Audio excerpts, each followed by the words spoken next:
Well, I will say as a mix engineer and vocal producer that they very, very much go hand in hand.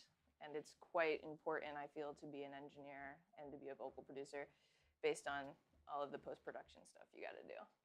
So, great job. Being an engineer is a lot more fun than people make it out to be. Anybody else? Hello, everybody. My name is Anastasia. I'm actually not from music. Like I did business. I was doing business 10 years, and I did educational projects like conferences. And I was born in this conferences. I started producing like talk show, talent show, everything else. And 2 months ago, the idea came to me that actually song could be also educational project. And I made a song about business, about burnout, about depression, and different ways that you can choose after business, after work. And I made music video. I was in this process like creative producer, and I made lyrics. And after music video, I made song finally in LA. And after this, I decided maybe I should to learn how to do this. Actually, finally, yeah. And I want to understand perspectives of this industry, how it works, how is it possible, and maybe I will do from this like serious project because like all people thinking about love and nothing else, but now I'm thinking about life as a business. Song So about business. yeah. And it was This is how publishing works. Hey, this is how publishing works. Yay. That's good. Well, if like the stuff you said in the beginning about burnout and all that stuff, you're gonna love this talk. So there you go. Here you go. Here you go. Here you go. I'm just gonna come. I'll come around the other side so we don't have to do that. Capital I, capital O as well. Oh, wait, I'm connected. Thank you. There you go. Thank you. There you go. There you go.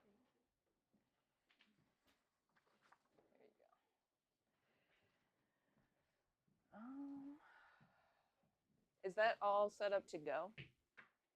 Yeah, I mean, we're recording right now. Oh, well, nobody told me that. But that's okay. It's okay, because we'll probably edit it to start right now rather than all the introduction. Sure. Okay, well. Is there a way that since I'm going to talk, I need everybody to have this packet as they come in. Would there be a way for somebody to? Zach. There you go, dude. Thank you. Hey. And give one to each person that comes in. Do that.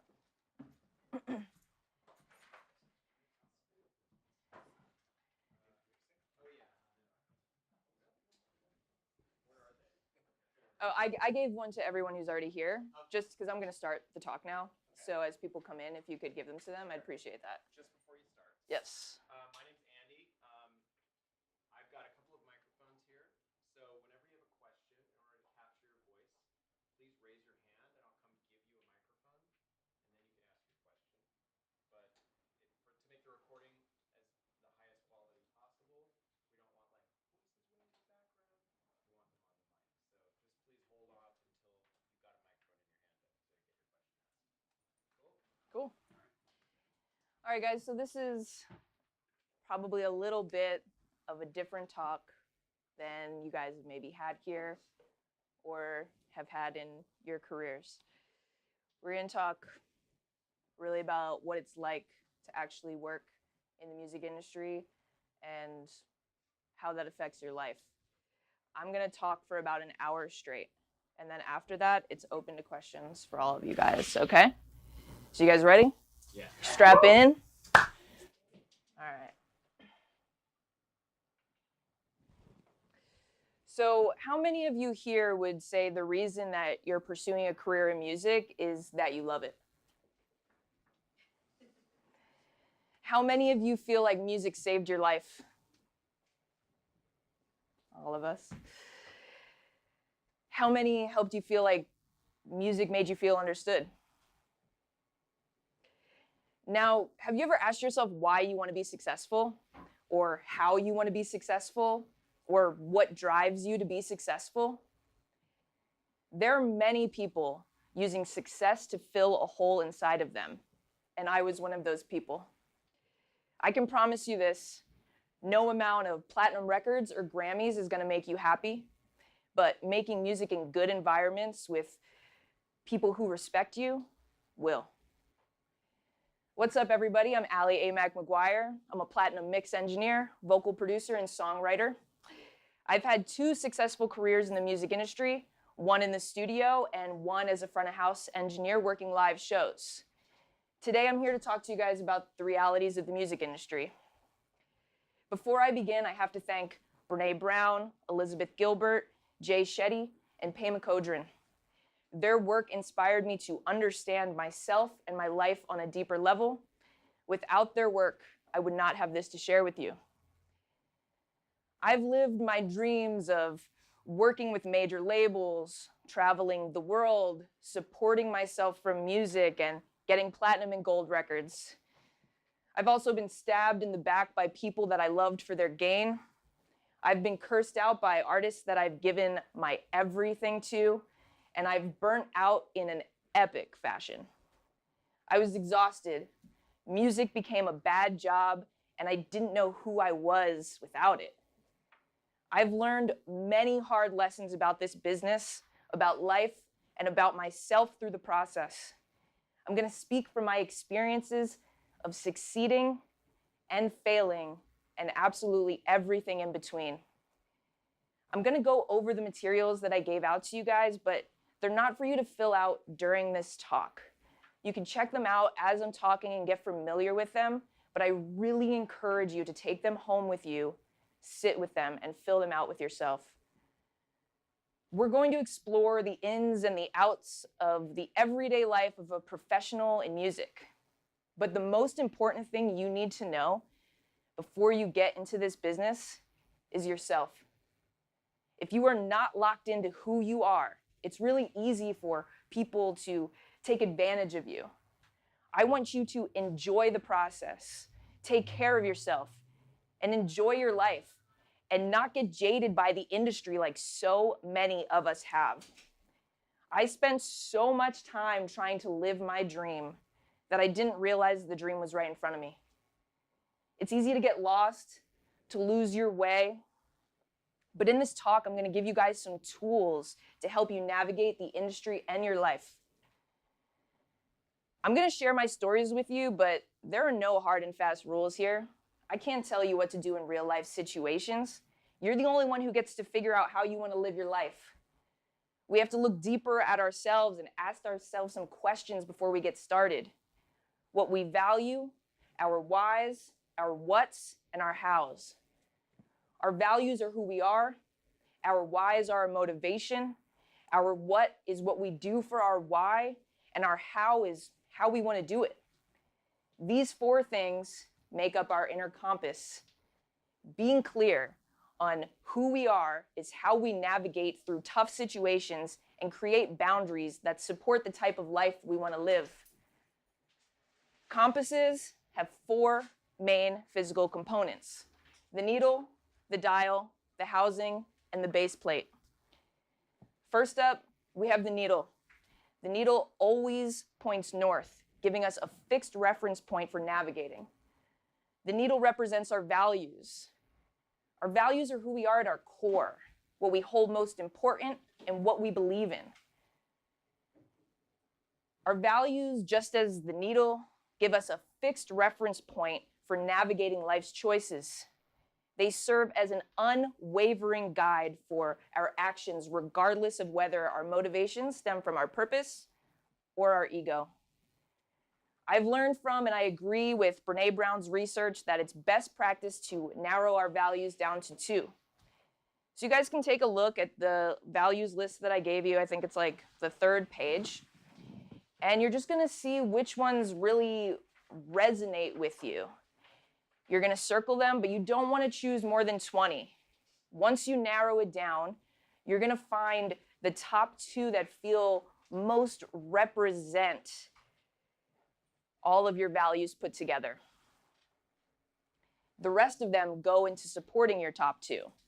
For example, my core values are authenticity and growth. Underneath authenticity is accountability, compassion, courage, gratitude, and more. Under growth is patience, community, vulnerability, and more. We do this exercise to pinpoint our core values. And then next up, we have the dial. The dial of the compass helps you orient yourself relative to the needle, indicating your direction of travel. The dial are your whys. Our whys are our motivation, and we break our whys down into two separate directions, our purpose and our ego. Our purpose whys help us move through work and life in purpose, alignment, and high self-esteem. Our ego whys move through our work and life to feed our ego, our insecurities, and our low self-esteem. Our values influence our why, but the whys are the motivation behind our actions. Our goal is to be aware of all of our whys so we can always check in with them and see which one is in the driver's seat when we're making decisions about our hows. But more on that in just a minute. Some of these whys, we might not be aware that we are carrying. I wasn't aware of one of my ego whys for years. And look, it's key not to judge yourself here. We identify all of our whys to see which ones serve us and which ones don't. Being self-aware is one of the most important things you can do for yourself in life. Knowing why you are making a decision, whatever that decision is invaluable. Sometimes even our best values can help fuel our ego and not our purpose. This is why identifying our whys is so important. Like I said, our purpose whys stem from a place of purpose, love, and high self-esteem. Mine stem from the moment that I fell in love with music. I'm not sure if any of you have ever seen the movie Hardball with Keanu Reeves. Maybe one, I'll take it. So in that movie, Keanu Reeves coaches this kid's baseball team, and the main pitcher, he can't pitch unless he's listening to Big Papa by the Notorious B.I.G. And that was the moment that I fell in love with music, believe it or not. I was changed. It was the first time that I remember that something clicked and I immediately understood myself on a deeper level. It made me feel less alone. Biggie has always been a constant in my life when things get really hard or they get really joyous. I wanted to create music that had that kind of impact and brought that kind of joy to other people. My purpose-wise are impact and joy. And now our ego-wise, they stem from a darker place, our insecurities and our hurt from life. These kinds of feelings can come up for us for many different reasons, from our parents, being bullied, substance abuse, instability, loss, and many other complicated traumas. I know that these are tough things to think about, but we have to ask ourselves because it's imperative to knowing why we make a decision. My ego whys are proving people wrong and searching for validation to prove that I am worth something. We'd all like to believe that we only operate from our purpose whys all the time, but if you did a little honest digging, isn't it possible you might be leading from some part of your ego? And look, that's not to say that ego whys can't be useful. My why of proving people wrong is a place that gave me a ton of drive in the beginning of my career. There was a woman that worked at a grocery store sub shop that I worked at, and she told me, "You're never gonna make it. You're gonna be back here making subs for the rest of your life." That moment and many others helped fuel me and pushed me through times of doubt and failure. And even in this moment right here, I'm still like, see, Mary, I never made another sub in my life. But that's still just my ego talking, isn't it?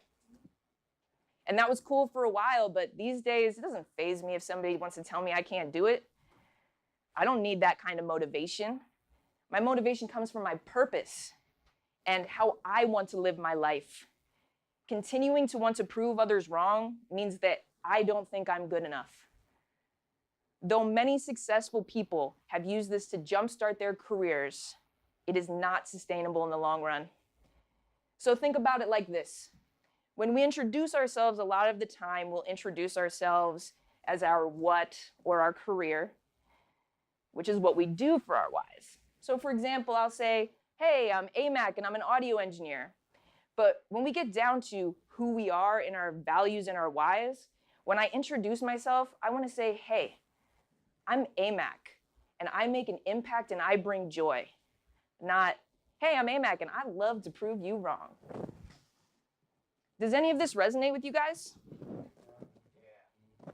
Can you dig deeper into yourself and be real about your whys? Why do you want to do music professionally? Why do you want to be successful? Don't judge yourself here. It's so much more important to be aware than to look good. Everybody in this room is an imperfect human.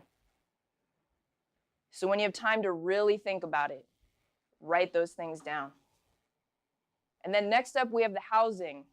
The housing of a compass provides the necessary support for the needle and dial to fulfill their purpose.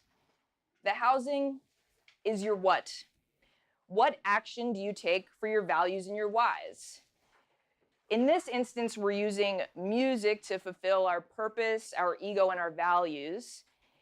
And we're using music as a general term here, but you can break it down to be more specific, like being an artist, a producer, a songwriter, engineer, A&R, the bajillion things that you can do in the music industry, and also all the things you can do outside of it. You're going to have many whats, and it will never just be one in the scope of your life. But for the point of this talk, we're using a career in music as our what. And last but not least, but quite possibly the most important part, is the base plate. The base plate of a compass provides stability and support, allowing you to use the compass effectively. The base plate is your how you take care of yourself, how you want to live, how you implement your values and achieve your goals, considering both purpose-driven and ego-driven motivations. When you trade your creative passions for money, it's going to get a little sticky. Making a living as a creative is not a sure thing, no matter how good you are. It puts a lot of pressure on your art and yourself. You're going to face a lot of rejection, criticism, and opinions about your work. You're going to deal with demanding people. How do you even get your foot in the door? How do you make it a career? How do you find the path that works for you? How do you want to feel, act, and think in your career and your life? When you're aware, it's going to be much harder for you to fall for the manipulation and toxic narratives that people are going to give to you throughout this journey.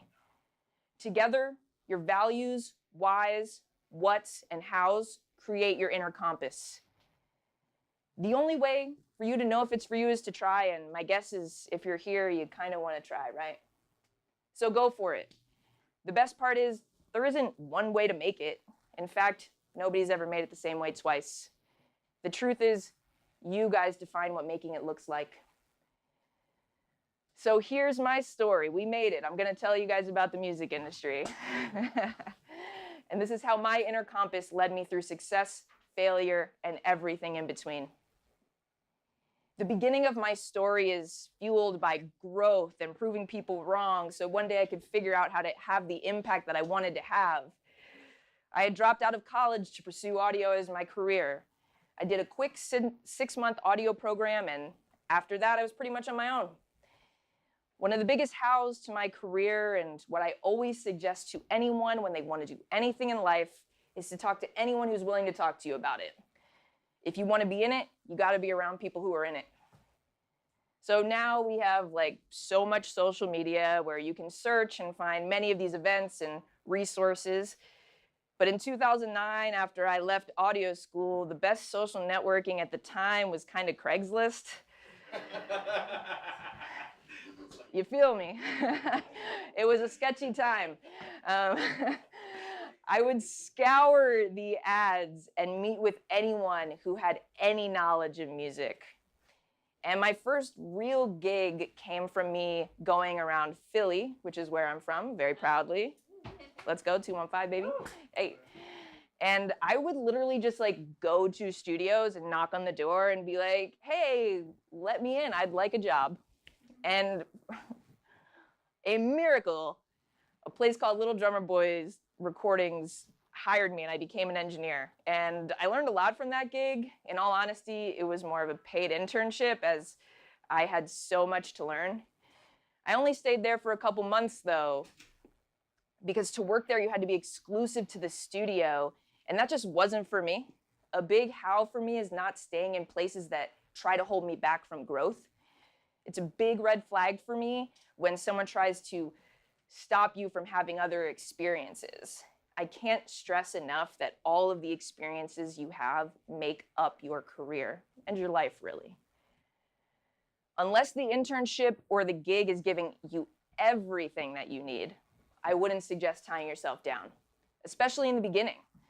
People always tell you to say yes to everything, but I kind of think it's the perfect time to say no. I mean, I think every time is the perfect time to say no to things that don't align with you, but especially in the beginning. Instead of staying somewhere that doesn't feel right, you've got to open up space and use your time to find something that does. When you're starting out, I promise that you have a lot more time than you could ever imagine. I don't know how old you guys are, but however old you are, stop putting pressure on yourself to have it all together. Nobody has it all together the entirety of their life. So this is the time to try new things out. Throw spaghetti at the wall and see what sticks. You never know where anything's going to lead you. I've been in and out of my dream jobs throughout my career, and I even had an entire career I never even considered. So eventually, I ran out of all my money. I know, it's a typical going broke to make it story, but it's true. I was broke. I had to get a job at a Jimmy John's to make some money, and I ended up quitting after the first day because that job was bullshit. I told myself I was going to figure out this music thing, and a week later, back on Craigslist, I saw a job opening for a front of house engineer at a club. They were hiring for the small upstairs venue, and the ad pretty much said, "We'll take anyone who will accept $60 a night." That's me right here. I will take it. If you want to start making money in the beginning, you've got to start by taking what you can get. The way to make money in this business is literally just to get another person to give you money for doing your job. So start where you can and build up later. Now, before this interview, I had attempted live sound, I don't know, maybe 2 times, and neither of them went particularly well, but they didn't know that. So during the interview, I told them, don't interview anybody else. I want every single gig. I live within walking distance, so I can't even call off in a blizzard. They never interviewed anyone else, and I got every gig on the schedule. I never even wanted to be a live sound engineer, but it seemed any job in music was better than none. Throughout the years, I've tour managed, DJ'd, sold merch, negotiated contracts, and more. Stay open to all the opportunities to get your foot in the door and gain more experience. You never know where it's going to take you. Working at Dobbs was some of the best 5 years of my life.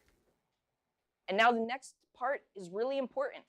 Dobbs was a place where if I failed, I wasn't fired.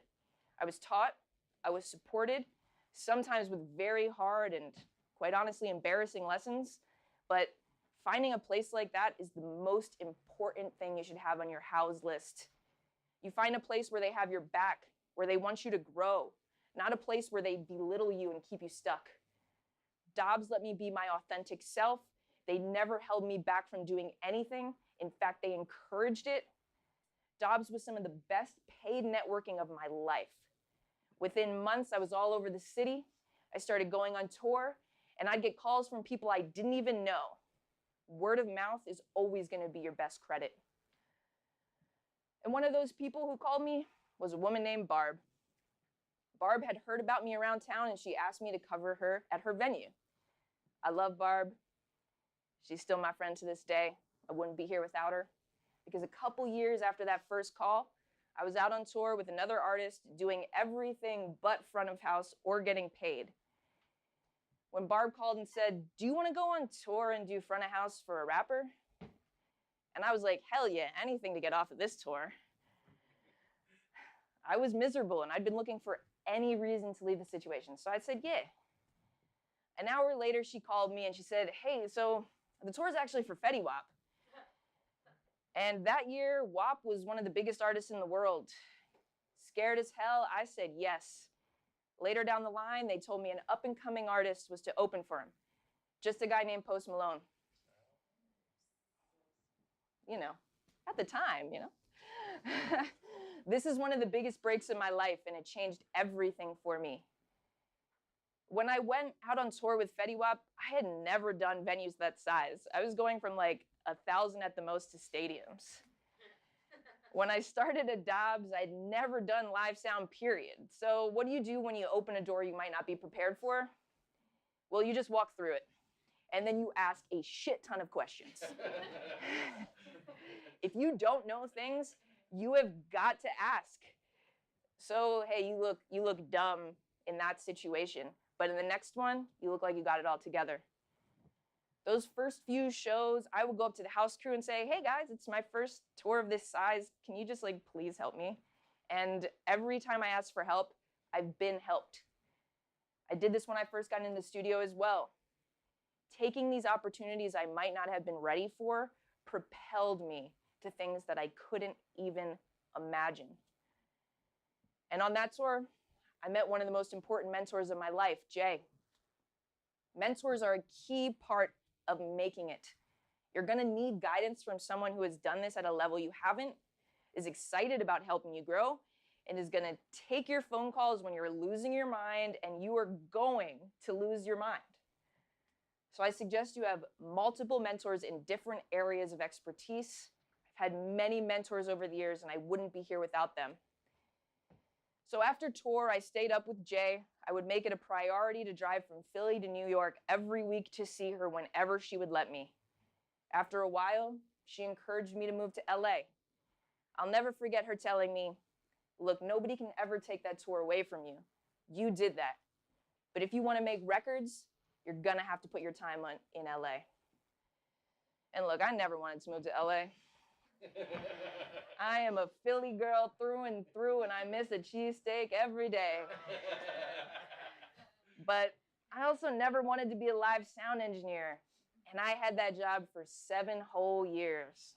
And I just did one of the biggest tours of that year. And I went all over the world because of it. Live sound taught me so much. I got to see so much of the world. Without Dobbs, without live sound, I'm not standing here with you guys. Go with the flow. If the flow takes you somewhere you didn't expect, just enjoy the ride and learn everything you can. I had so much fun, and I worked with so many legends during this time, and I'm a better studio engineer for it. Lots of growth, authenticity, joy, impact, proving people wrong, and finding my worth in all of that. All right, so now we made it to LA. I moved here in 2017, and I was back in the boat of not knowing anybody. So it was time to network. Craigslist. No, listen, I had too many. Craigslist is a time of the past.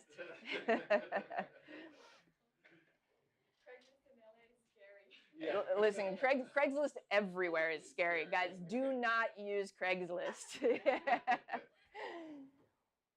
But this time I decided I was going to network a little differently. Besides going to networking events, I tell everyone all the time, create events that nobody is asking you for. What would you like to see? Where do you see a need? And what would have helped or would still help you right now? I do this a lot, and it really fuels my whys of impact and joy, as well as my value of growth and authenticity. I joined an organization called Sound Girls as a live engineer. And at the time, they were a very live sound heavy organization, but still for women in all audio careers. I asked them if I could start an event called The Studio Side to bring more studio programs to their organization. You always want to add value to these companies or organizations when you ask them to work with you. What is also going to help them? I was going to every networking event that I could, and I ended up at Emerson College, which is right here on the corner somewhere. And after that event was over, I found the coordinator, and I told him I worked with this women in music organization, and I was looking for a space to put on a similar kind of event. The school was happy to work with Sound Girls to promote women in the industry and look better to everyone around them. And I was able to put together my event with the support of 2 great organizations to help me. Solve a need and use your connections to your advantage to create your life. A big plus of working with these organizations is they give me access to way more people who probably wouldn't have given me the time of day otherwise. So I was able to meet, learn, and network with so many people through these events that I may never have been able to get in touch with otherwise. Community and network is so important. So I was in LA for 4 months. I had gotten a steady live gig at a place called Vitello's. Vitello's is the shit. Was running around and networking like a crazy person and still trying to get into a studio when Jay flew out to LA for a week. She was great friends with a guy named JP who owned a studio called Melrose Sound. Jay was going there every day to write as long as I didn't have a gig, I was meeting up with her and hanging out at the studio. All week, I watched JP work and I soaked in everything that I could. After the week was over, I asked JP for his number and to have a meeting with him. I wanted to be an engineer there. He told me, sure, reach out. We'll have a meeting, just bring along your template for me to check out. And I was like, sure, will do, knowing damn well that I did not have a template to speak of. I was nowhere near good enough to be a recording engineer in LA when I moved out here, but I moved with so much confidence that nobody knew, including me. I had purposely sat back and watched JP engineer all week. So off of memory, I made a template as close to his as I possibly could. When I came in for our meeting, I played him some stuff I had mixed. I showed him my template, and he said, wow, that looks so close to mine. I'll start calling you for sessions. And he seriously, I told him, I don't know, maybe 6 years later that story, and he died laughing. JP has 9 #1 records, countless plaques, and is one of the nicest guys I ever met. Getting into Melrose was one of the most fortunate things that ever happened to me. Very similar to Dobbs, if I made mistakes, I didn't have to worry about being fired. I was taught. JP is a human who wants to see you succeed and help you get further. That's a green flag 101. So in this business and life, sometimes you gain connections that you don't need or use for actual years. Back when I was touring, I met a guy named Bill. Bill wrote his number down on a very small piece of paper and gave it to me in 2015. He told me if I was ever in LA to hit him up. Fast forward to 2017, once I got settled, I reached out to him. He responds and said he'd love to get coffee, but he's just super busy. For months, I followed up with him. My follow-up game is super strong. I do not quit. Eventually, he tells me, look, Ali, I'm sorry, I'm just too busy to meet, but I'd love to put you in touch with the studio that I just left as a head engineer. That studio happened to be Good Music's facility in North Hollywood. He put me in touch with the studio manager, and all of a sudden, I had 2 cool studio jobs. And you never know when things are going to come around like this. Remember that you need so much patience, and I struggle with it so much. It's not easy to remember, but things are always working in your favor. Had Bill not been too busy to meet with me and tapped me in with Good Music before I got in Melrose, I would not have been ready. Take it back even further, if I hadn't done live sound, would I have been on that tour? My platinum record came from that studio, from a ripped piece of paper with a number on it that I never threw away, a whole other audio career, some hard work, and a ton of patience. So look, this is the zoomed out version to show you my path and the strategies I used to make my way into the industry. But what is it like to live this life day in and day out? My success story is that I went from college dropout to platinum mix engineer, but I also went from platinum mix engineer to burnout. What is too often the case for many of us, some of our greatest moments come with some really tough and toxic stuff. When you first get your foot in the door, you're so focused on growth. It's so fun to run around. You can't believe you're living your dreams. When you're living your dreams, everything is great. Please take that in and enjoy it. But if you are not checking in with yourself while things are good, one day you'll realize you let too much slide. You didn't set good boundaries. you aren't having fun anymore, and you don't know what went wrong. The first sign of burnout is literally having a good time, guys.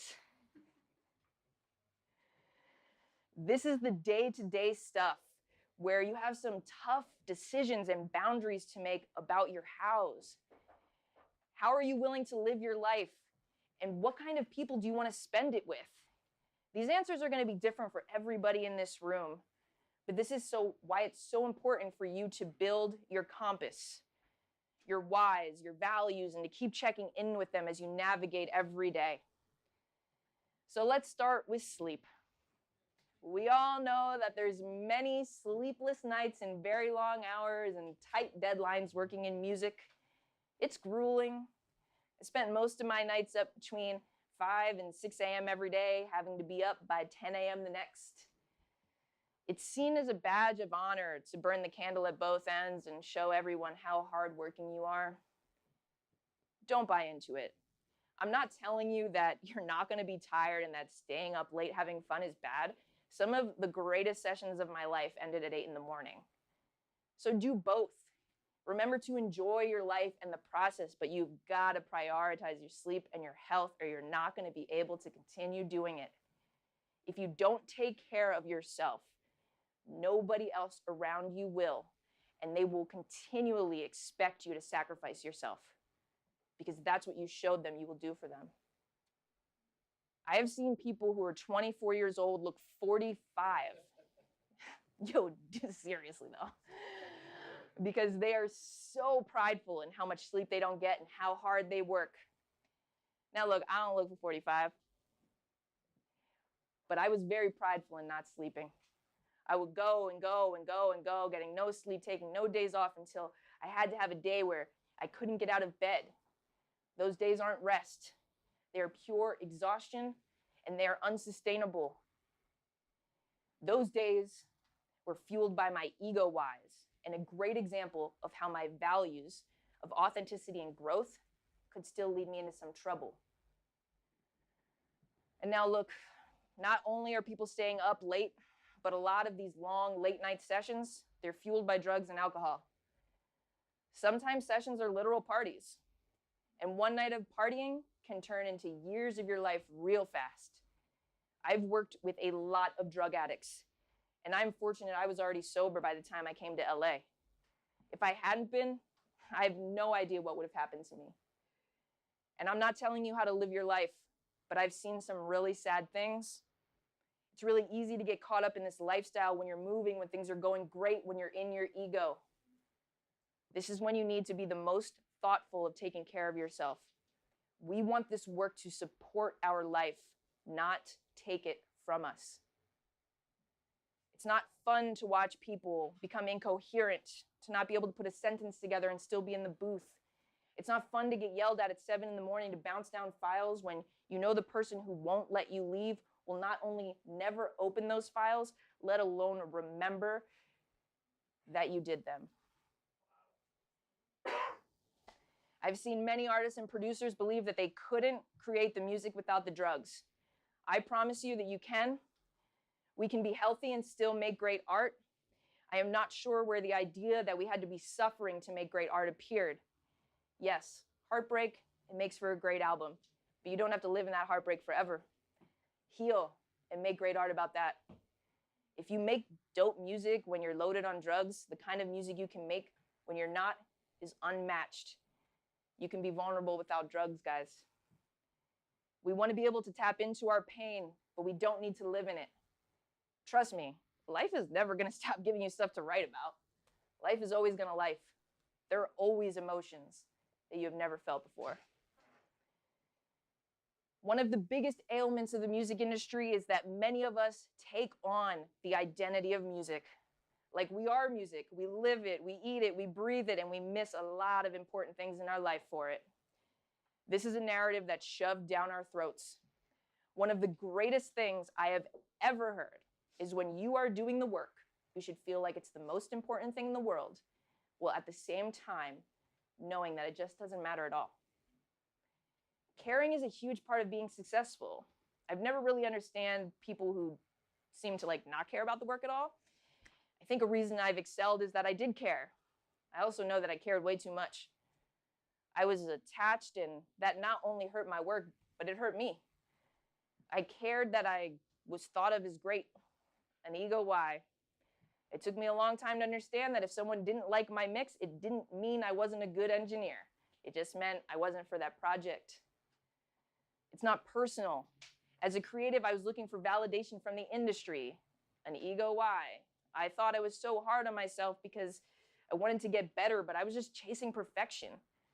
There's a big difference between perfectionism and striving for excellence. Striving for excellence means caring and doing your best, a purpose why, and perfectionism is trying to control the situation and what people think about you, an ego why. We strive for excellence by caring about the work as if it's the most important thing in the world while understanding that it is not important at all. So how do you care and not be attached? Well, the work isn't you. This work isn't your baby. It's just work. It's just records. You are not the music. You are you. Criticism, often in the form of notes, is just information. Even if that criticism is, we went with somebody else. It's okay. No matter how hard you work, even when you've done what you consider the best work of your life, you can still lose the mix or the production or whatever you're doing. Just learn from it. It's just information. And often we react to criticism negatively because we were criticized as kids by our parents or they reacted badly to criticism. We have to work hard to take our past wounds out of our present. Most of our need to be attached to anything is a wound we haven't healed within ourselves. These things are what create our ego whys in the first place. Nothing lasts forever. There is no right or wrong way to do music, no matter what anyone preaches to you. The first thing you should have been taught is that there are just no rules. So we can take criticism in 3 different ways. The first way, in the insecure way of, oh my God, I don't know what I'm doing, I'm a fraud, I'm no good. Or you could take it in the defensive way of, they don't know what they're talking about, man. I'm the expert here. I know what sounds good. Or you could take it in a curious, creative, supportive way. What can I learn from this? How can I be creative in achieving this? How can I see this from a different perspective? I have been all 3 of these things, not only in music, but in life. But the third option is the best one with the least amount of attachment, absolutely the healthiest way, and it's going to cause you the least amount of stress. Remember, it's all just an experience. The biggest reason I've ever lost out on a mix, even with the best clients in my life, is the lack of communication. You're going to run into a lot of clients who have absolutely no idea how to tell you what they want. Getting creative and asking questions to help them get there and always being willing to teach other people as you go is key. Always be curious and ask more questions. If you get frustrated, what do you think it is? Your ego? Again, we're just making records, guys. Everything's going to be okay. Communication is going to get you out of a lot of jams. Asking your clients what they expect of you and laying out what you expect of them is key. Ask them to be as specific as possible about how they want a mix to sound. Ask for references. You seriously need them. Tell them how you need the file sent to you. Let them know all the costs involved. Keep it in an email. Please, guys, keep everything professional in an email. Stop airdropping stuff. You're gonna have to look up this stuff for years. It's the best way to be like, no, I mixed that record. I sent it to you in this email here where we had correspondence about how I did this work. But if you just airdrop it to somebody's computer, how could you ever prove that? Making sure that everyone is on the same page before starting stops a lot of headaches from happening down the line. And always remember, whatever happens, you get to try again. Whether it's with notes or your communication, there's so much pressure put on you to get things correct immediately. People praise getting it right on the first mix. Most people don't get it right on the first mix. Whether that pressure is from you or somebody else, music is important, but everyone's going to be okay if the mix isn't right on the first try. Nobody's gonna die. It's records. If you find yourself working with people who are getting upset with you that something isn't right immediately, those probably aren't your people. They are super caught up in their ego. Even the best mix engineers in the game get to mix 12 sometimes and far past that. It takes what it takes. You want collaborators and communicators, not dictators. Many times we are told we should put up with people's behavior because they are so talented. And many times we do. This is why building your compass to be self-aware is so important here. If these things are not in alignment with you've got to love yourself enough to walk away and find a more positive, supportive place to give your gifts. And look, ego's rampant in the entertainment industry, right? Everywhere you look, somebody's a genius. When you're coming up, everyone who has a platinum plaque or a Grammy is somebody you want to be around and impress. And look, the chances of you getting these awards increases if you're around other people who have won them. Yes, that's a fact. But just because they have platinum records and Grammys does not make them good people. Make one of your hows being around good people. Success does not equal good. Many people have been hurt by this business and life, and hurt people, they hurt people. And the abuse trickles down. I was treated this way, so you should be treated this way. No, not cool. Remember that everyone who has these awards is still human. There's nobody who should ever treat you badly if you're doing a job for them because they have accomplished more. You're in the room for a reason. You do not need to take shit from people just because they have success. And when you have success, don't you ever treat anyone badly either.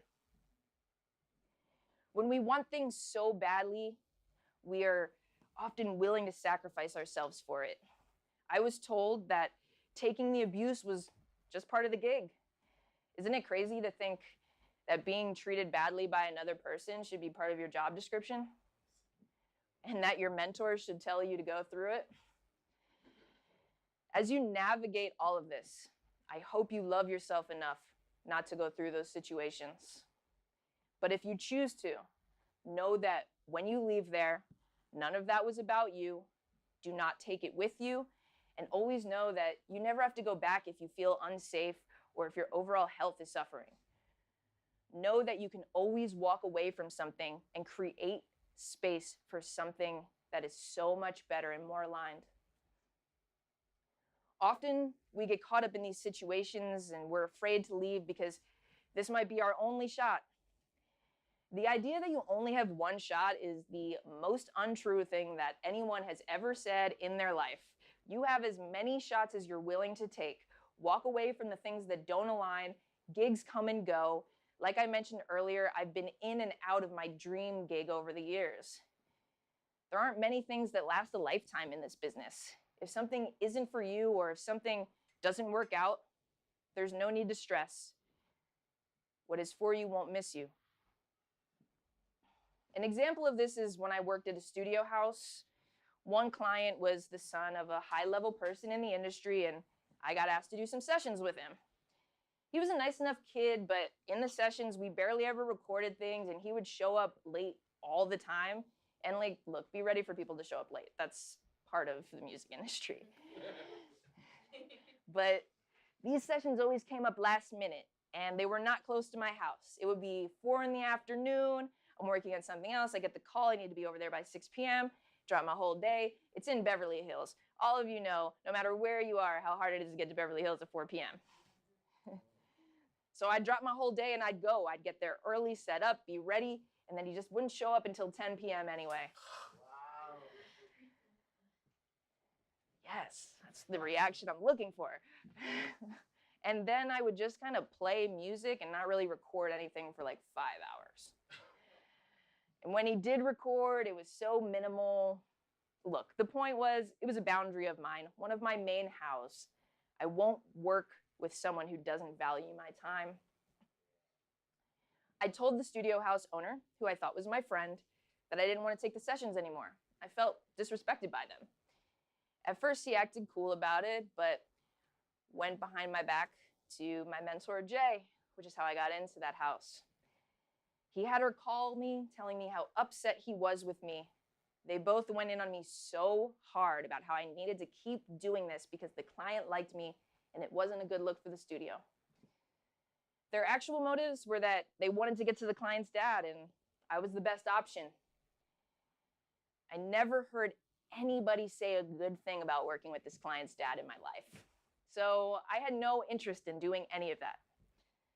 Another one of my hows. I never took another session, and my relationship with that house and those people was over after that. Things like this are common. When you don't act in the way people want you to, they're going to go and find people who will do as they say. Please let them. Besides the fact that I didn't want to do those sessions, that client deserves someone who wanted to be there. And I know a lot of engineers who don't mind sitting around getting paid for not doing anything for hours, but that's not me. You could argue that going and working for the dad might get me to one of my whys faster, but if my aren't in alignment, then I'm just moving towards my ego whys and not my purpose. I've got to do my best to be moving in my purpose. One of the biggest decisions that I ever made was walking away from a major label engineer gig. This was my dream job. I had worked so hard to get into a major label. I could see all the future plaques hanging on my wall. I worked there for 6 weeks before I was fired or I quit. It kind of depends on who you talk to about it. Because I was wearing basketball shorts. I wear basketball shorts all the time. We got them on right now. Anyone who knows me knows it's my brand, and also as a woman in music, it's been my armor.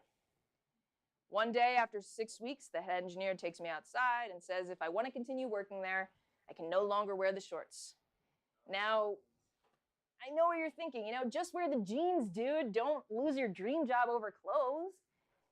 The thing is, everyone is wearing what they want there. Some artists literally came in with plastic bags. And then, in fact, when I went back inside, a male engineer was sitting in there wearing basketball shorts that day. But no one took him outside.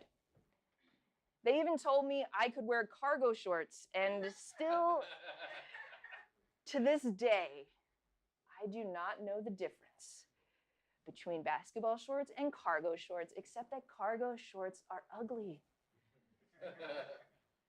We're in sessions for sometimes 12 hours or more with people doing drugs. And I can't wear basketball shorts. I don't know how it made me any less good at my job. And now look, you can have your opinion on this, but the point is after I weighed all of my options, how they treated me, how much I got paid, and everything else we dealt with working there, I decided to stand up for myself. I wrote an email on why I thought the decision was wrong. They brought me in for a meeting, and they told me they could not allow me to work there if I continued to wear the shorts. So I stood up, I said, thank you for this opportunity, and I walked right out. That was one of the hardest decisions of my life, but I knew that it wasn't going to stop me from what was for me. I always chose myself, my hows, and being authentic. And it wasn't my only shot. And I went on to work with all the major labels anyway.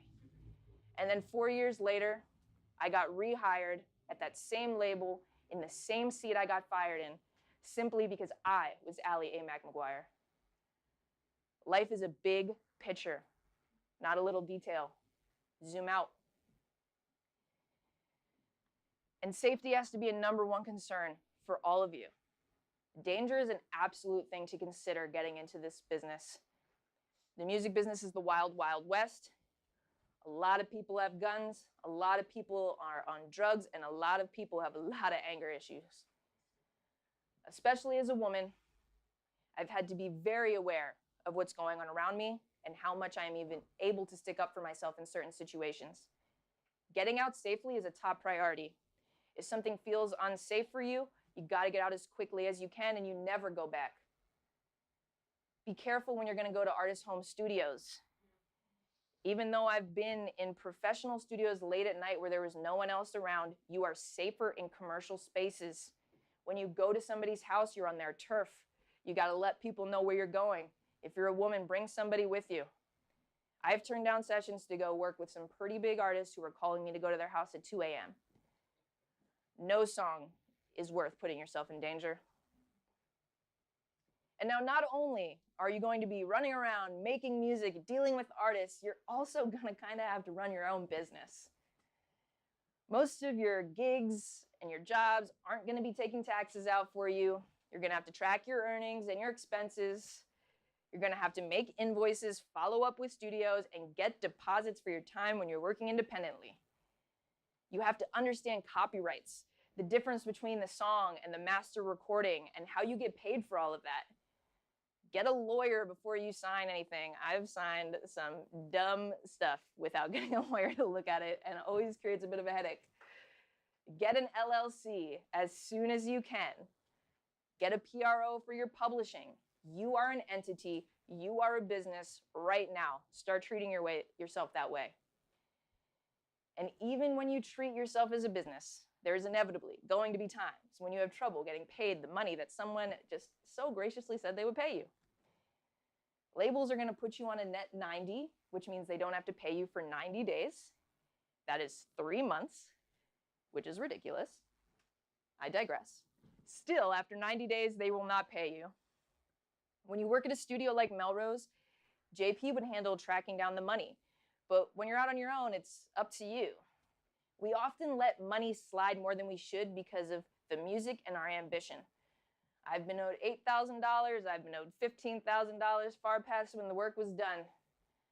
One time working with a major label, my mastering engineer didn't get paid $2,000 she was owed for a year and a half.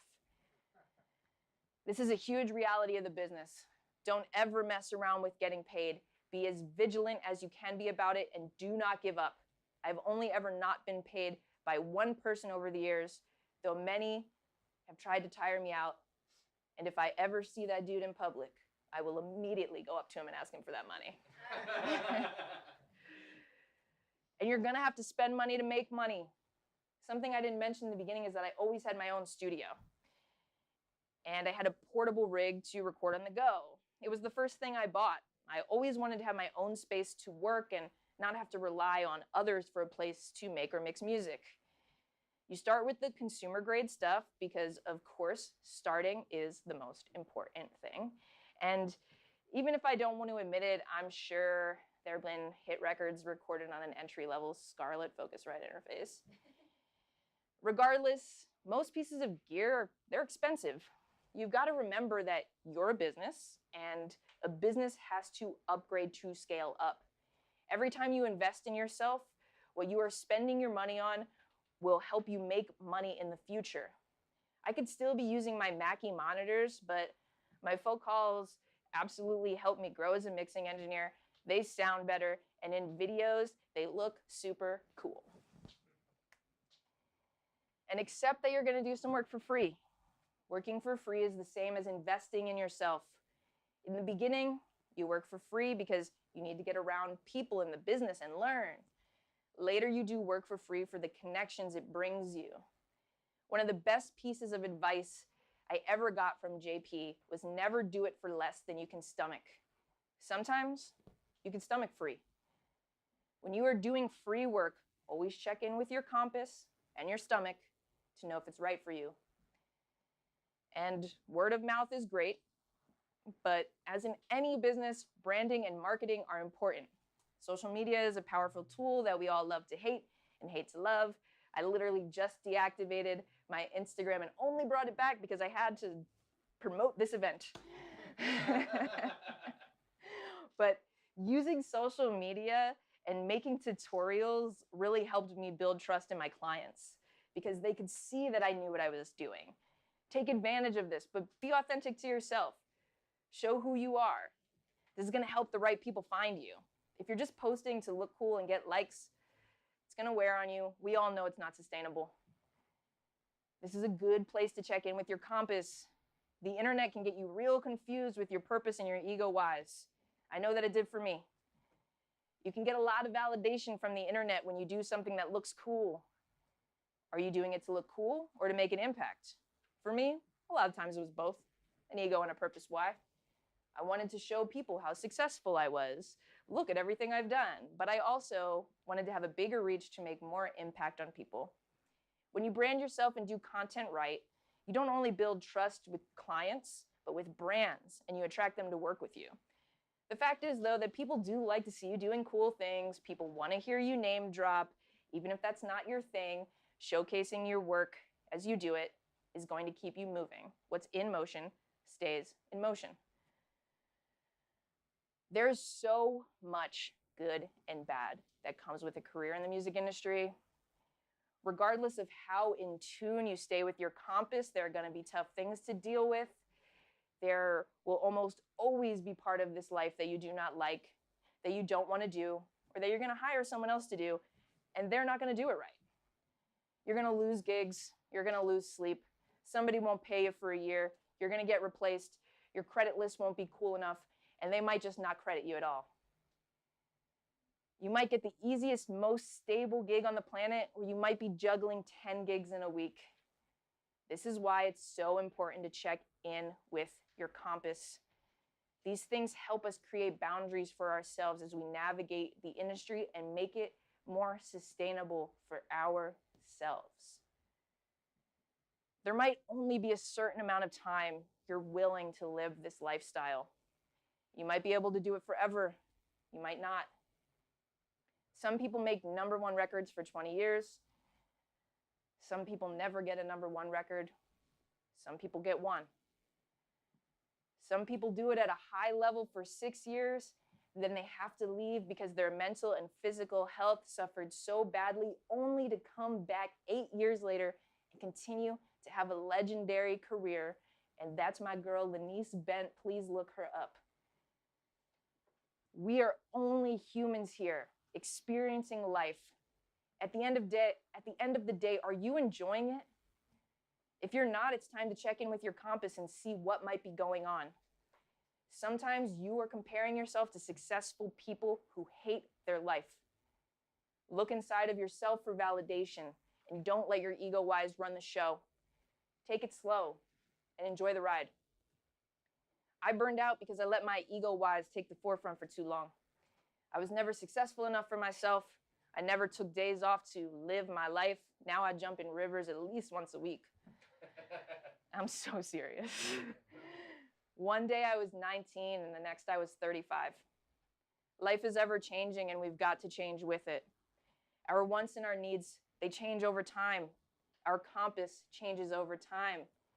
You might even end up changing your values. This isn't something you do once. This is something you build for yourself, for your life. Don't be afraid to make a change. I never thought that my path would lead me here today, being a speaker, talking about this. But my whys of impact and joy, well, they're overflowing. Follow your compass. Don't be afraid to say no. You've got all the shots you want to take. Find what moves in flow. Be aware of your whys so you know why you're making a decision. And sometimes, hey, your ego is going to be a little more fun than your purpose. That's okay, as long as you know you're doing it. Take care of yourself.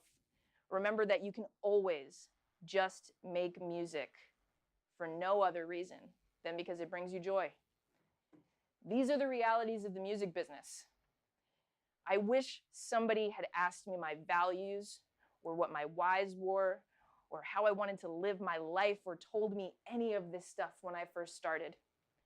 I hope you build your compass. I hope you take it with you. I hope you never stop checking in with yourself, no matter how dark and crazy that looks sometimes. My hope is if more people are aware of these things and themselves, we can change some of these toxic behaviors one small impact at a time. I hope this has helped you understand yourself and what you're getting into a little better. It's a cool, crazy, beautiful life. Remember to enjoy it. Thank you guys so much for being here.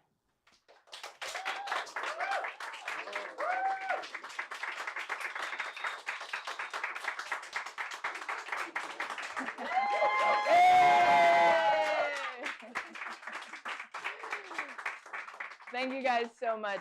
I am happy to spend as much time as I am allowed to answer any and all of your questions. And I also actually, this is like a little, what did I call it? What does it say on the front page? The intro workbook. But I have a very much more in-depth workbook that I'm going to be coming out with in the next couple months. And I'm happy to work with any of you guys on this if you're interested. And now, the floor is yours.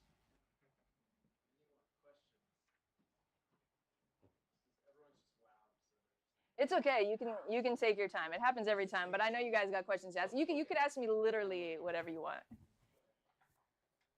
So I guess I heard you say that someone had taken like a long hiatus. Is it working? Can you hear me? Okay, my bad. I understand. Like when I was younger, like 18, 19, I was really like interested in like pursuing music, but then like when I realized how complex it was and like how daunting the task was, and like I kind of like put it on the back burner and went to college and like did a bunch of other things, but I am still like I still have that dream in the back of my mind, and I was just wondering if you thought like how much time do you think you need to spend like developing and honing in your craft before you really bring it to like the business world? You know what I mean? Like, Well, I mean, that varies for everybody, but the fact is that you have got to put the work out and you have got to get feedback on where you're at. So, like, I still remember, I think about this like all the time when there was no way that I was any good at audio engineering, right? And people were like, yo, AMAC, this shit slaps. It could absolutely not have slapped, dude. But I had a lot of confidence and I don't know, it just worked out that way. Maybe it sounded better than I thought, but you know, you just keep progressing. So keep progressing. Like I said, you have as many shots as you want to take.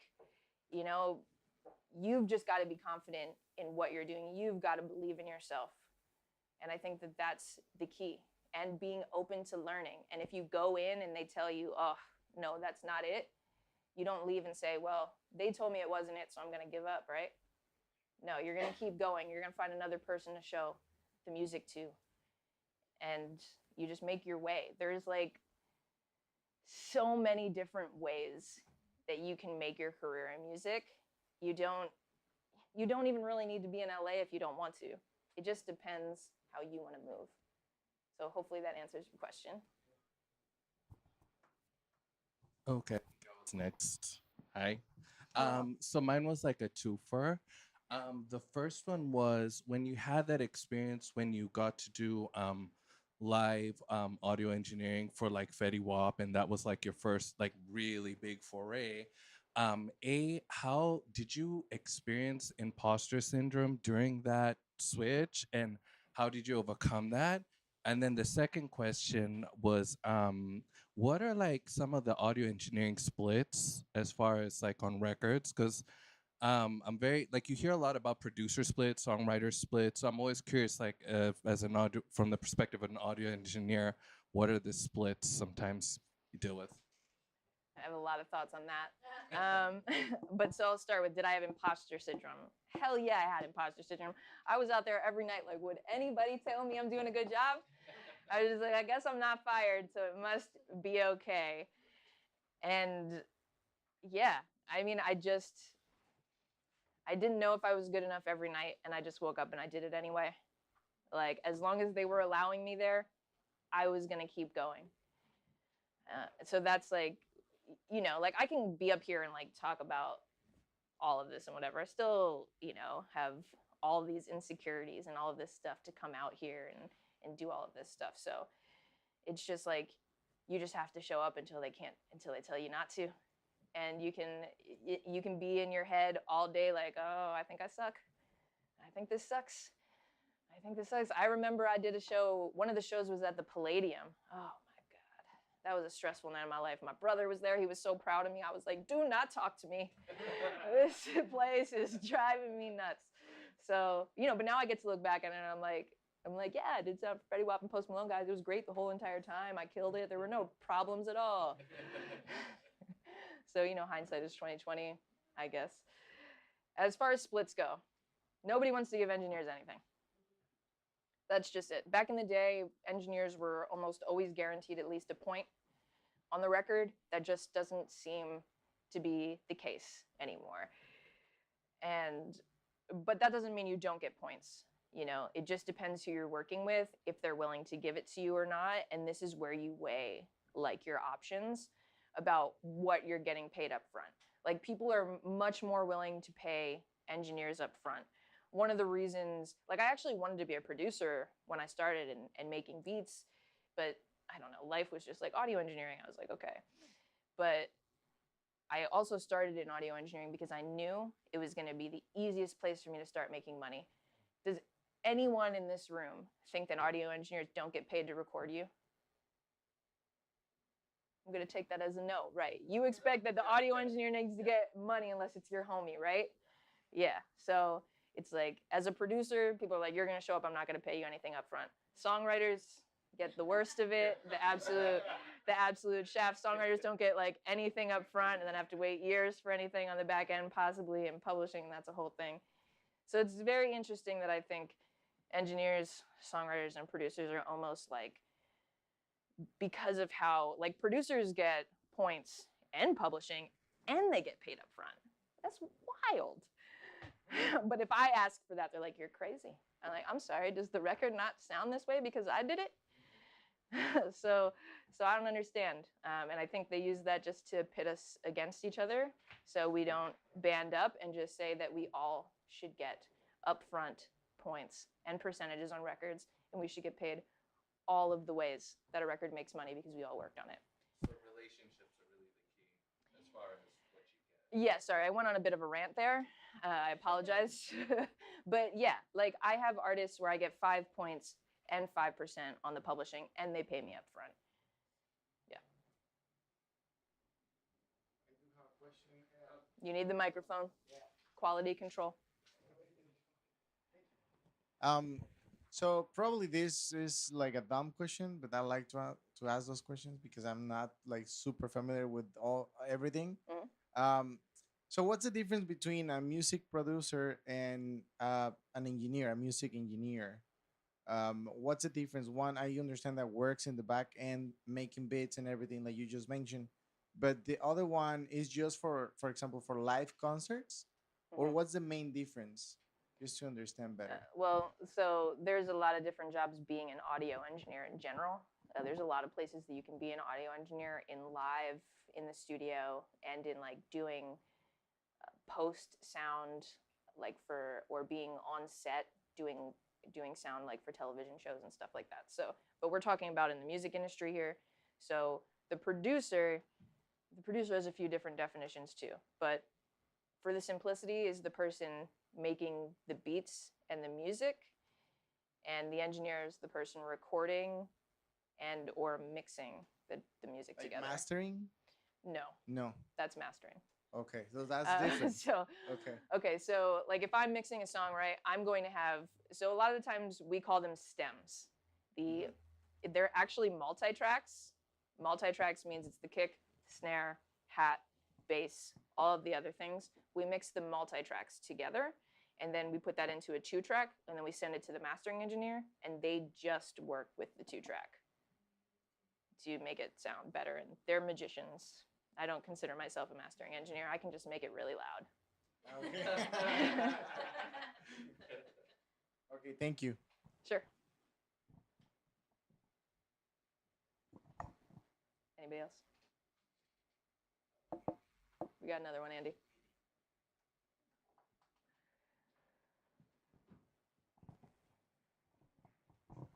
So which song did make you a platinum engineer, so we can listen to it when we leave from here? Joji, I'll See You in 40. And I also have a gold record for Shorty Shorty, Save a Little. And congratulations. Thank you. What was the second one? Shorty Shorty, Save a Little, but honestly, listen to Doctors. When you were talking about the 2-track, Mm-hmm. is that the beat and then the vocals being the 2 tracks, or how do they condense that? Like, how is it separated by 2 tracks? 2-track just means left and right, just means stereo. Okay, so just stereo. Okay, Yeah, perfect. just everything being in only 2 tracks.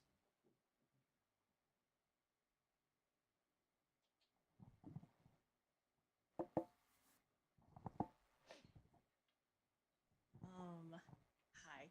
Hello. Thank you for being here today. I feel like I came to this was the perfect moment for me to be here for this event because I would like to just ask for like some general advice from you. Going to be vulnerable a little bit.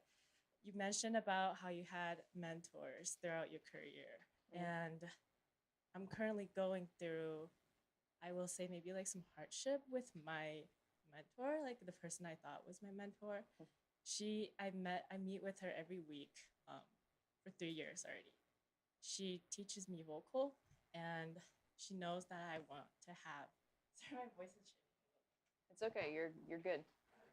She knows that I want a career in music industry.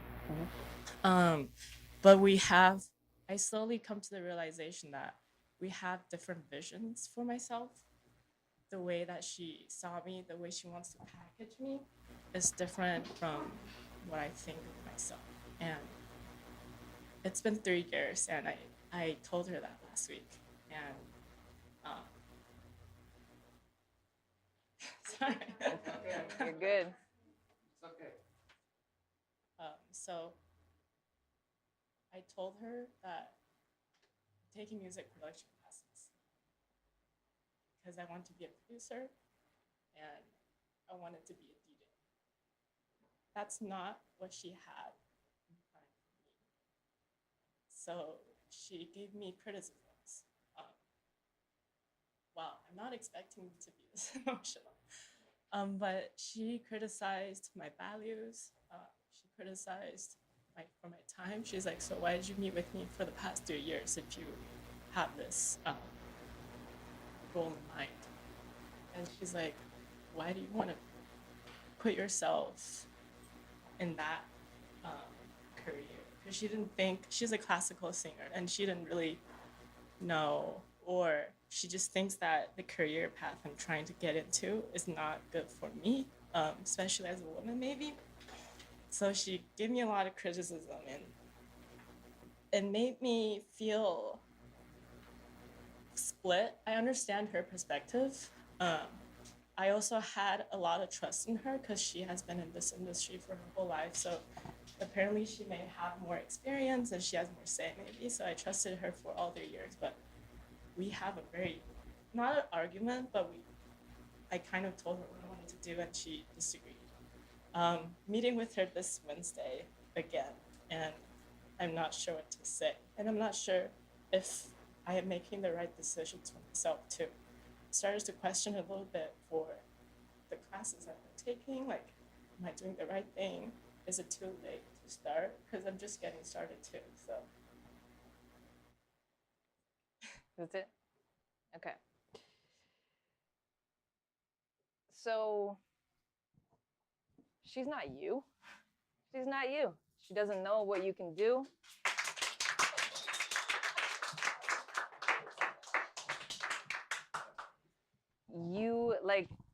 This is a great, thank you for asking me an inner compass question, but I'm happy to answer all audio related questions as well, guys. I think this is a perfect time for you to do this packet. She's asking you your values. Well, look at it, figure out your values and be like, these are my values. This is what I'm doing this. Not that you don't have to change her mind. She can continue to think that you can't do these things and you can still do them. This is about, are you making the right decision? I don't know. None of us know if we're making the right decision. But would you rather just never try and know? If this is something that you feel passionately about, then you've got to look in yourself and say, this is what I want to do. I'm scared, and that's okay because we're all scared every day. Real talk, even me, I'm out here being a motivational speaker. That's wild. I chose being an audio engineer. Like it's super wild, and I would have never thought, right? But you know, look, you've got to look inside of yourself, have the validation inside of yourself. And what also happens when you do this packet is that you're able to see when other people don't share the same values as you. You're also able to see a little bit better what their whys and motivations might be for things. Like, you know, you got to think about it. A lot of times when people say these things to you, it's not about you. It's about them, right? It's about where she feels that she has limitations. She does not get to put those limitations on you. Like, why were you just there for the last 3 years? To learn all the things that you learned. And now you're like, hey, like, I think I want to do something else because I get to choose in life whenever I want to have new experiences and I don't have to stay doing the same things. It's not wasted time by any means. Like, did you learn a lot of stuff in the last 3 years? Yeah, great. Like, you know, one of the things, you know, when I talk about Melrose and JP, like working at that studio, as soon as he thought I was ready to go do something else, he tried to help me get there. He was never like, I can't believe you would leave me now. He's like, I hope you leave. Please leave. Please grow into who you want to be, and I'll still support you.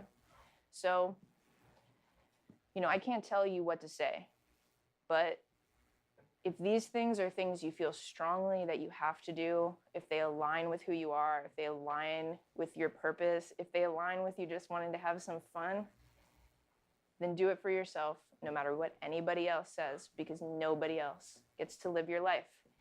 And, you know, my mentor, I talked about Jay a lot. It was super hard when I haven't talked to her in over 3.5 years now. I couldn't believe that, and I still thank her so much for all the support that she gave me to get here, because I wouldn't be here without her. But at one time, things went the way they did, and I don't know if I'll ever speak to her again in my life. But I still thank her. I hope she knows that. So maybe this is your opportunity to say thank you so much for what you've done for me. I appreciate it. Even if you don't understand, I still have to do this for myself. Yeah. Before I ask my question, if this is your voice teacher, I give you a different name. My voice teacher's mom was in the Supreme, so she's very knowledgeable, classically trained, but is so much more encouraging and nurturing. So if you need a new person, if this is a voice teacher, talk to me after. Um, I guess, you know, I shared that I am exploring engineering, and like my ultimate goal is to be a vocal producer. I'm new in the music space. I've been in the film industry for 10 years. So I kind of have an idea of things, what I'm going to have to deal with in the future. But can you talk on, aside from your basketball short story, what has it been like navigating the industry as a woman, especially as an engineer, because it's like what, less than 5% of engineers are women, I believe is the statistic.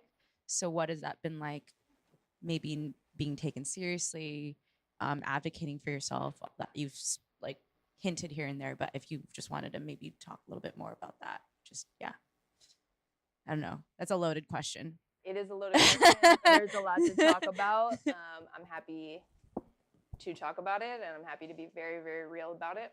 Yeah, because it's such a tough question. People always want to ask you in panels, you know, like, what's the toughest thing about being a woman in the music industry? And it's like, oh, well, they think I'm like the girlfriend, or, you know, they think I don't know what I'm doing at my job. And like, yeah, those things suck, you know, but like, I'm just going to show up and be great. So what are they going to say to me? But, you know, the toughest things are being safe. A lot of the times, most of the time, you're the only woman in the room. Many, many times, all of those people are homies and friends, and you're not, right? You know, I'm a person who stands up for myself a lot, but there's also plenty of times when I've, you know, been in a studio session at, you know, 4 a.m. and there's nobody else there, and I'm getting disrespected, and I have to just eat it and take it, because if I fight back, I have no idea what might happen to me. You know, one of the toughest things about working in the studio compared to live sound, is that as a live sound engineer, you've got a production crew, you've got the venue. I mean, at the venue, no, even if I was wrong, they were like, we don't care that Ali's wrong, you gotta go. But that's not how it is in the studio. The studio, you're very much by yourself, and the studio is very much about the client and making sure that the client is happy. So yeah, it's really a lot about protecting yourself and just being great and just knowing that you're great. You know, one of the toughest situations that I was in was working with an artist for 3.5 years. And one night, you know, I think he probably did more drugs than I thought he did.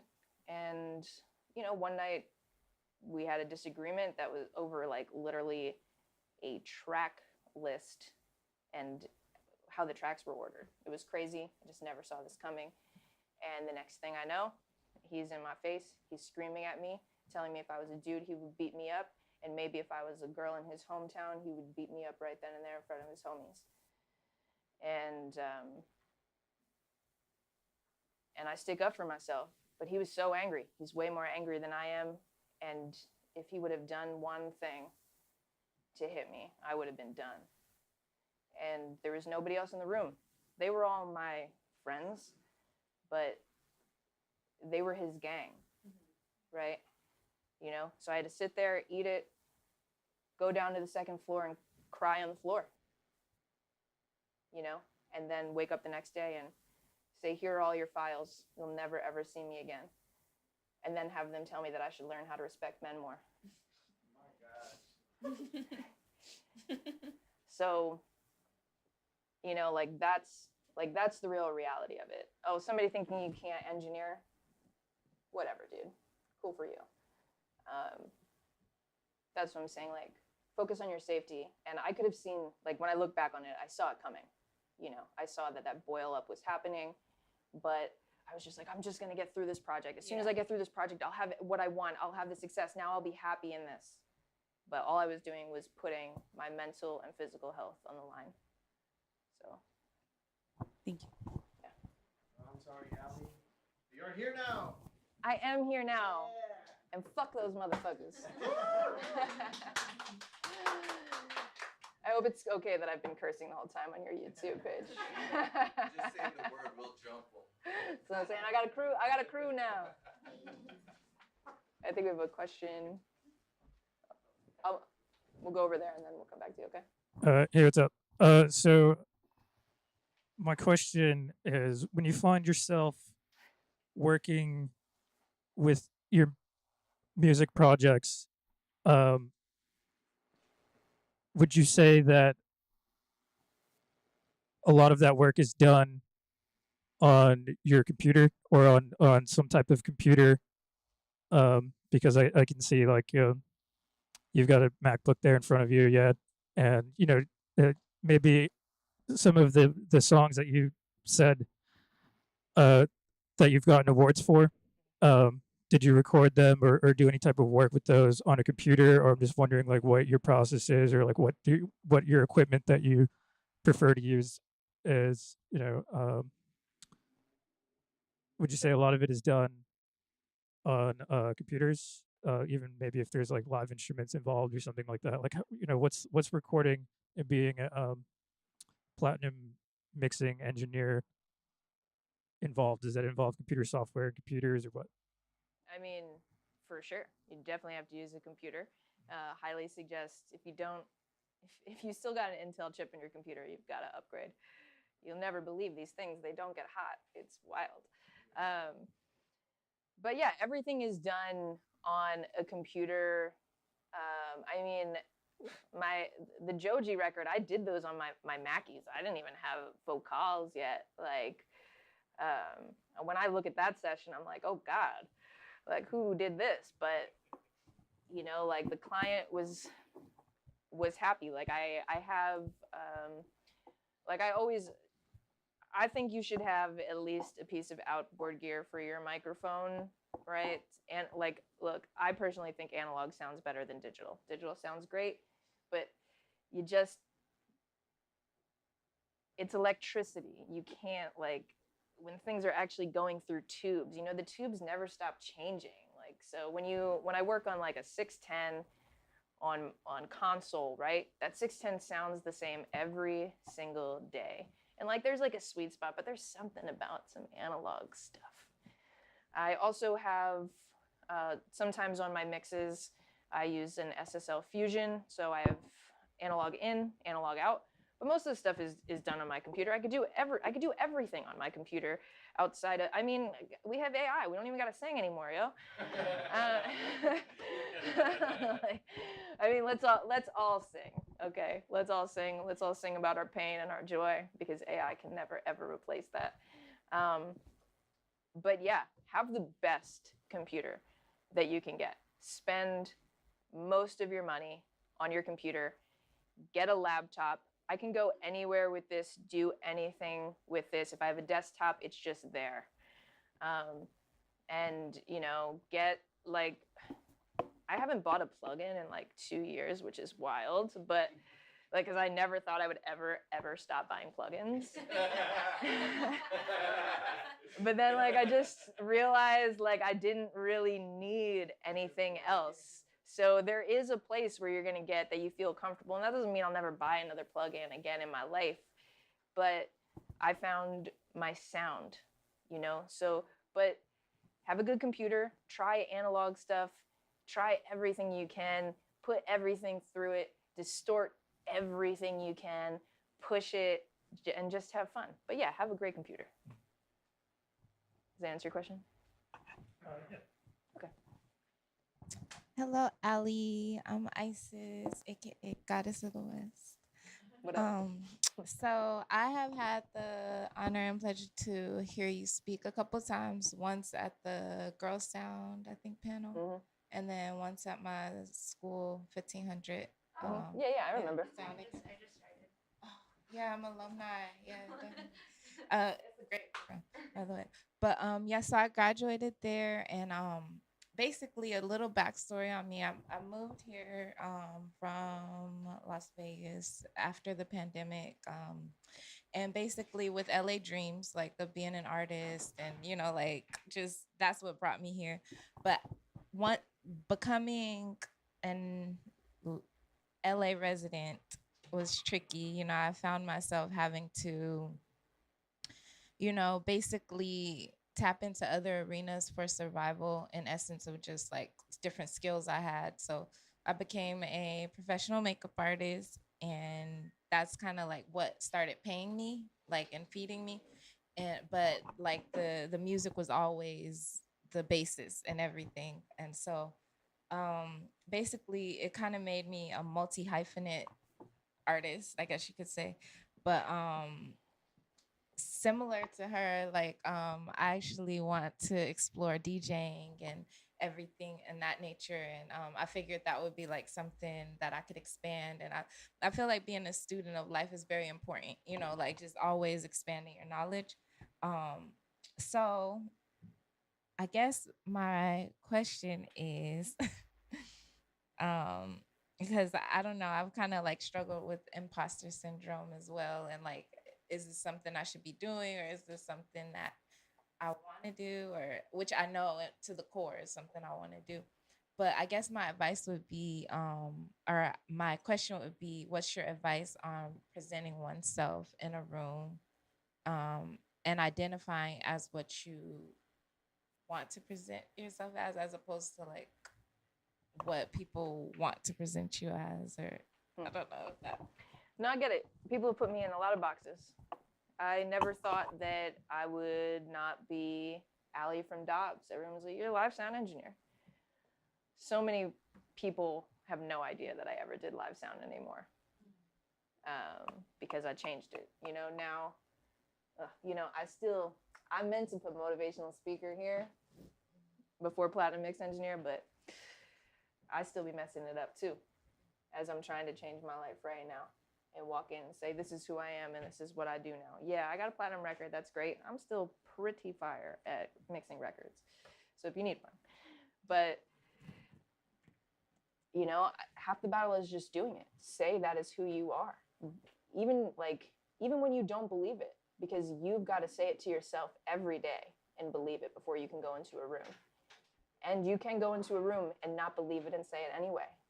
Like I said in this speech, I was so confident JP thought I knew everything. I didn't even know how to import session data, and like if you're not an engineer, that might not mean a lot to you, but it was crazy. Like, but I just said I was, and I was. Do you think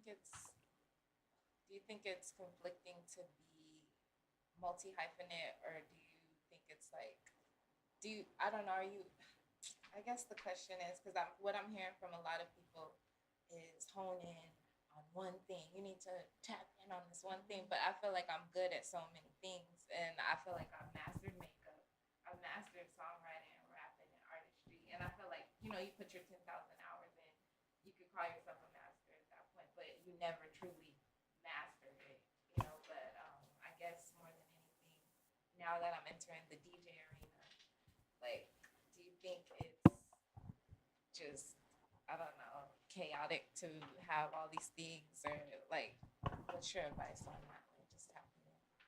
I think that, my advice is always going to be, it's your life.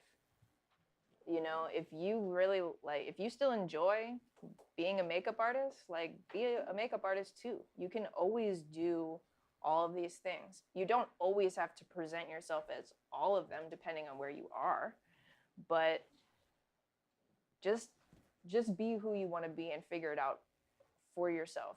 The only person who needs to understand is you. And then we eventually just show everybody. And you're a DJ as soon as, you can mix some songs together. You don't have to have the 10,000 hours. You are a DJ now. So be a DJ and be a makeup artist and be an artist and just express yourself as a human being. And, if one day it feels like makeup artist isn't the thing anymore, then you take it off.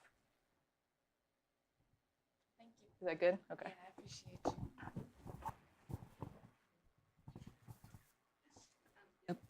Sorry, listen to yourself. Sorry that I will tell you about. For example, I was singing since 4 till 14.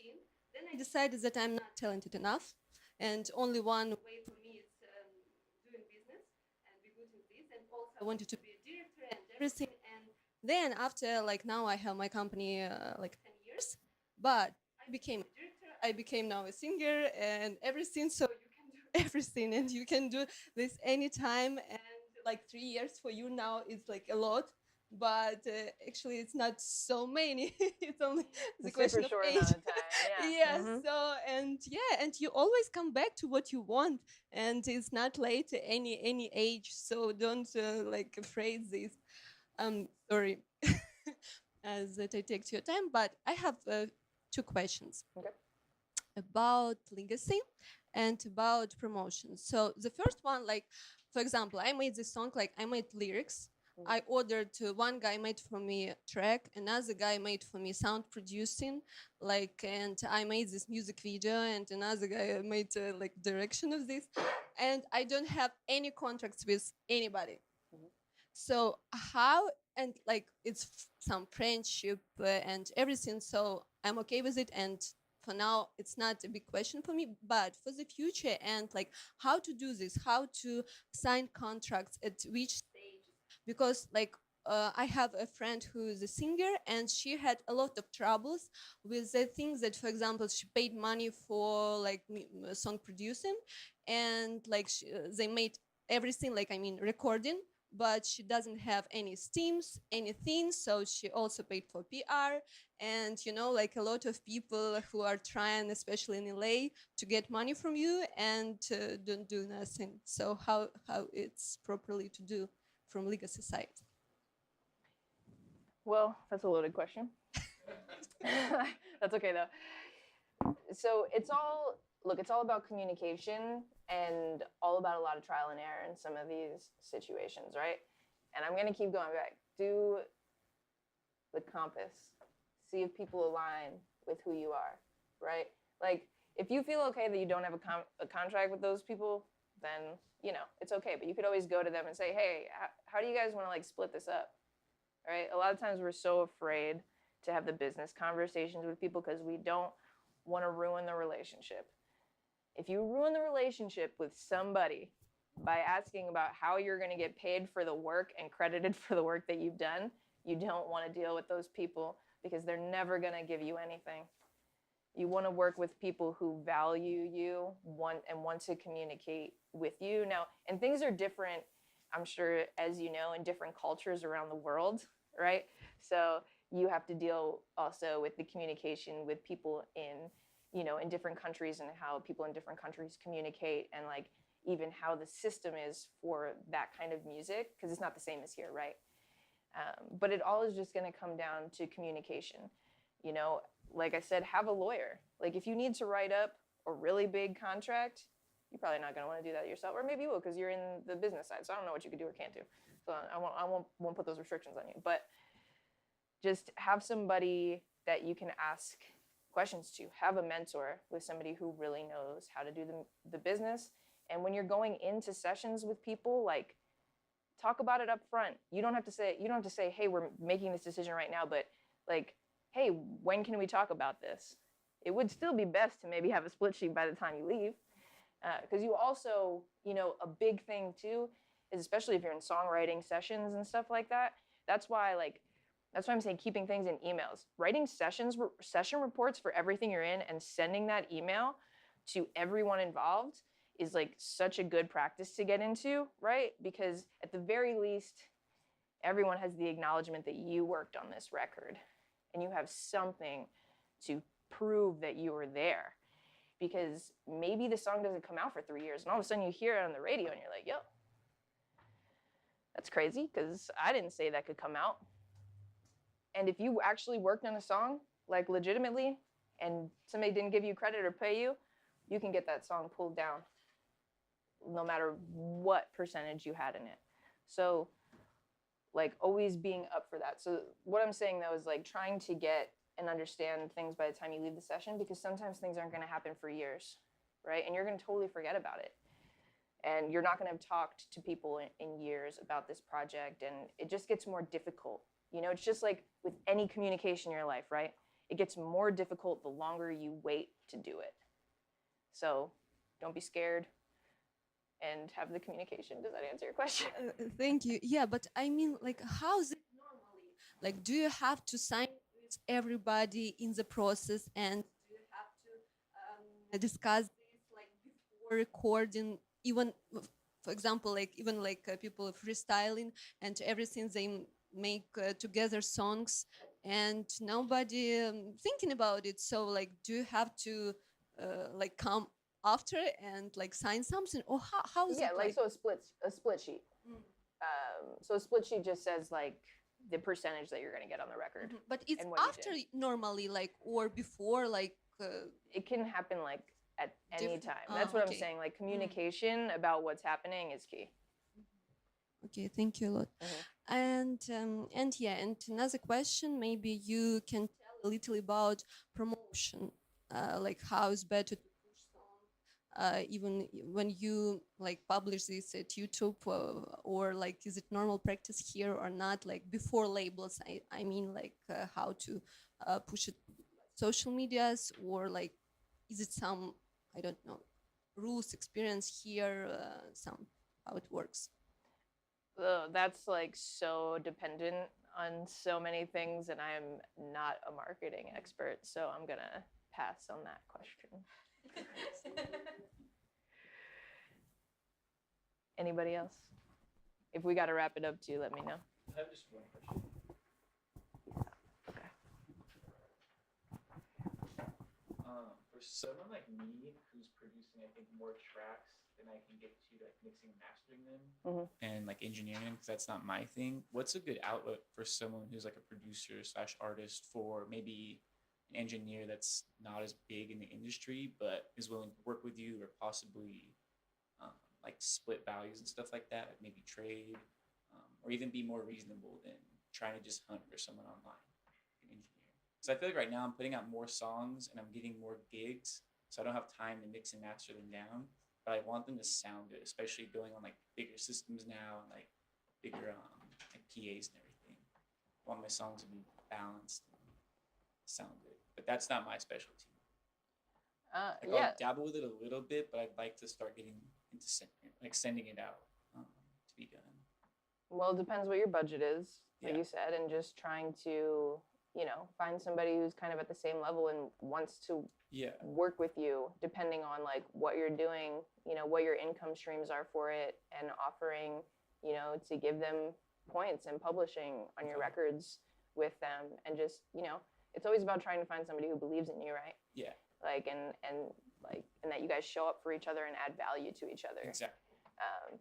And if you can't find that, then you got to mix your own records and you got to make time for it, because look, one of the biggest things I will say, right, if you're a producer and you find yourself in these rooms and when your beat comes on it doesn't hit, that is going to be like one of the biggest things. Even like with songwriters, right, the song's got to sound done. It's a really important thing, so don't skimp on the mixing. Yeah. I know Like how much time it takes. It still takes me so much time to mix. Yeah. Like right now, I'm kind of just shopping around, trying on like forums and stuff like that. But I figured coming here would be kind of like a good. For sure, possibly somebody in this room. Exactly. Yeah. Yeah.